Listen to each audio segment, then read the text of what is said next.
Assalamualaikum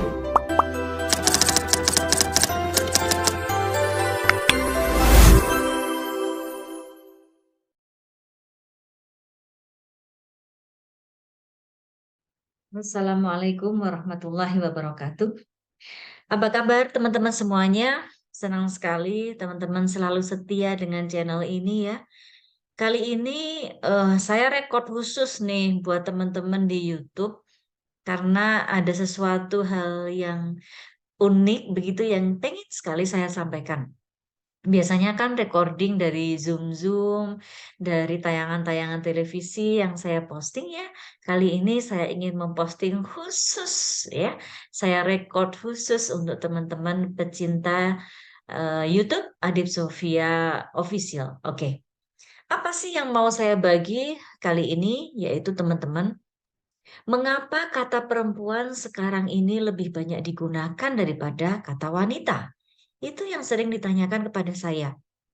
Kadang-kadang ada mahasiswa atau mahasiswi begitu yang naskahnya dibaca oleh saya baik di program sarjana maupun pasca sarjana.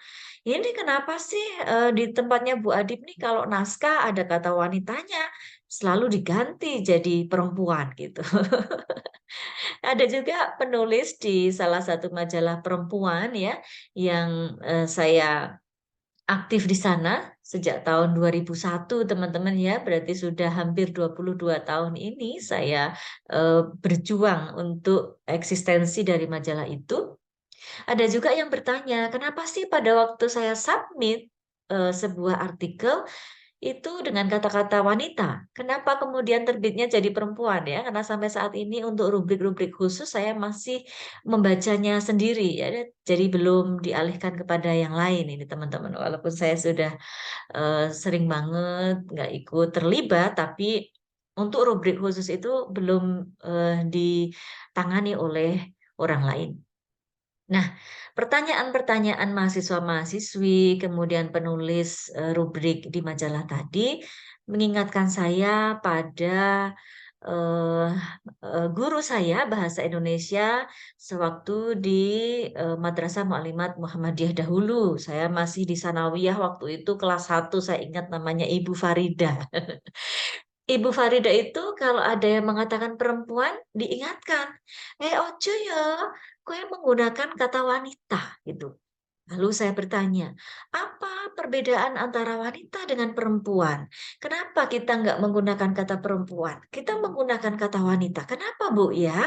Kata saya begitu ya. Jadi dulu manggilnya nggak ustazah, ustadz kayak di mualimat sekarang ya, tapi memanggilnya dulu ibu guru, bapak guru biasa. Kami juga dipanggilnya siswa. Menurut beliau begini, kata wanita itu memuat makna yang sopan gitu ya. Oh, jadi mungkin ya ini ada hubungannya dengan anggapan masyarakat. Ini saya hubung-hubungkan sendiri ya. Anggapan masyarakat pada waktu itu bahwa wanita itu wani ditoto ya. Jadi dia dianggap sebagai orang yang berani menaati tata krama yang berlaku di lingkungan masyarakat. Hmm.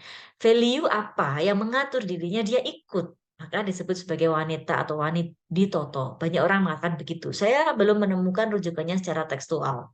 Tetapi secara oral disampaikan dari mulut ke mulut bahwa wanita itu wanititoto. Maka Dok, gunakanlah wanito, wanita. Kenapa? Karena sifatnya itu sopan. Dan juga saya membaca-baca referensi beberapa waktu lalu, belum lama ini ya teman-teman, bahwa pada masa lalu memang wanita itu memiliki makna yang sopan, makna yang anggun, terpelajar, bermartabat, dan juga dewasa. Jadi wow gitu loh untuk kata wanita pada saat itu.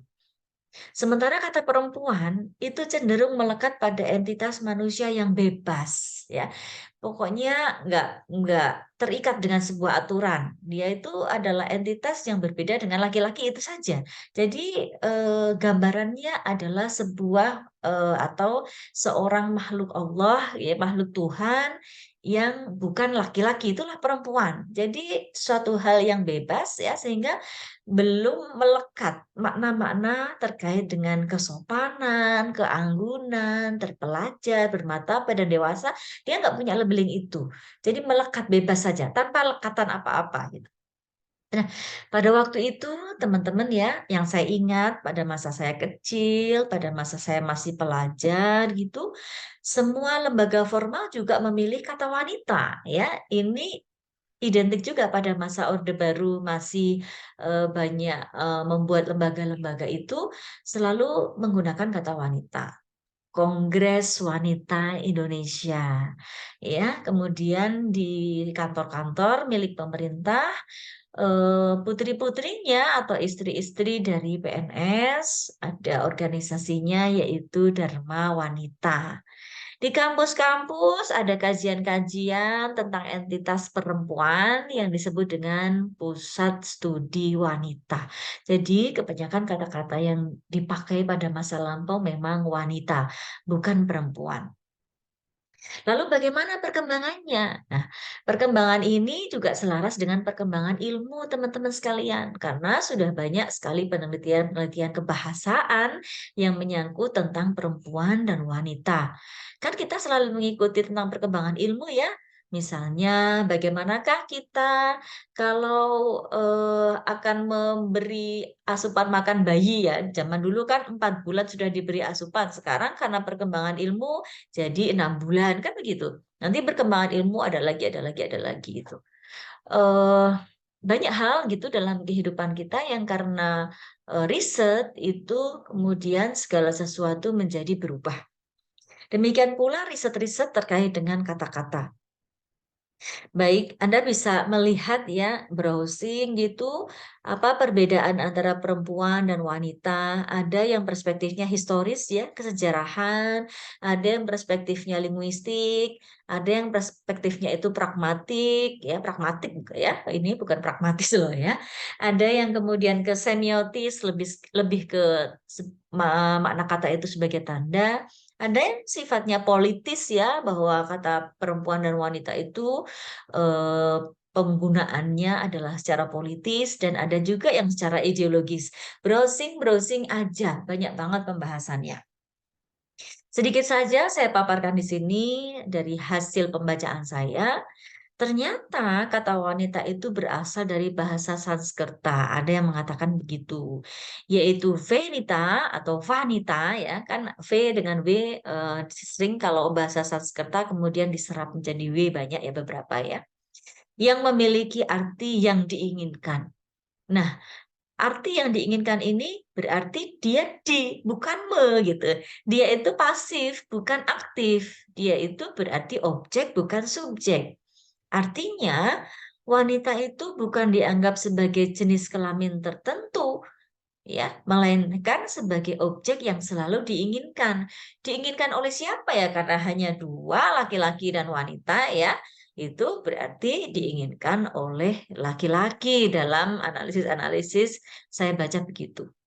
Saya juga pernah membaca karangan Chris Budiman ya, yang berbicara tentang kata ini diidentikan juga dengan kata dalam bahasa Inggris yaitu vanity cashback, yaitu sebagai apa, tas ya, tas yang untuk bersolek gitu. Jadi kata wanita yang dekat dengan vanity itu juga menunjukkan asosiasi terhadap kegemaran bersolek malahan ya. Jadi kalau dari Sanskerta itu identik atau memiliki nuansa yang diinginkan oleh sesuatu begitu. Kalau yang vanity, cashback itu yang apa? Identik dengan apa namanya dunia persolekan. Kemudian dikaji lagi dari sisi etimologis, kalau kata perempuan itu lebih dahsyat maknanya karena berasal dari kata empu yang artinya adalah pemilik ya. Kita kan sering menemukan teks-teks yang berisi sejarah tentang empu apa, empu apa, empu apa itu ya. Artinya kan adalah ahli atau orang yang mahir. Dia mahir membuat puisi. Dia ahli atau mahir membuat alat senjata, itu kan disebut empu-empu semua. Itu artinya adalah orang yang pintar sekali, pandai pandai sekali, bisa juga pemilik, bisa juga tuan, ya, bisa juga orang yang berkuasa, menguasai suatu hal begitu, dan ada juga yang artinya yang mempunyai. Sehingga sampai sekarang kata-kata mempunyai ini masih digunakan ya, walaupun KPTS kalau diberi itu kan luluh ya, misalnya mepijat jadinya memijat kan luluh, mesapu jadinya menyapu, kemudian meteror jadinya meneror kan gitu. Apalagi yang belum saya contohkan K ya.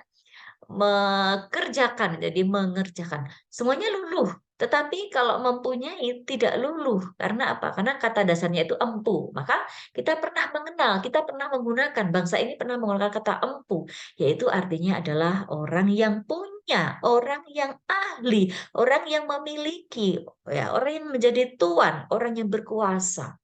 Bisa juga artinya kepala yang saya baca begitu, bisa juga artinya hulu, hulu itu berarti belum sampai ke hilir ya. Itu adalah masternya gitu ya. Hulunya di sini nih, awal mulanya di sini nih, atau segala sesuatu yang paling besar. Itulah empu. Ternyata dalam riset-riset etimologis, kata empu dan kata wanita lebih bernilai kata perempuan ya.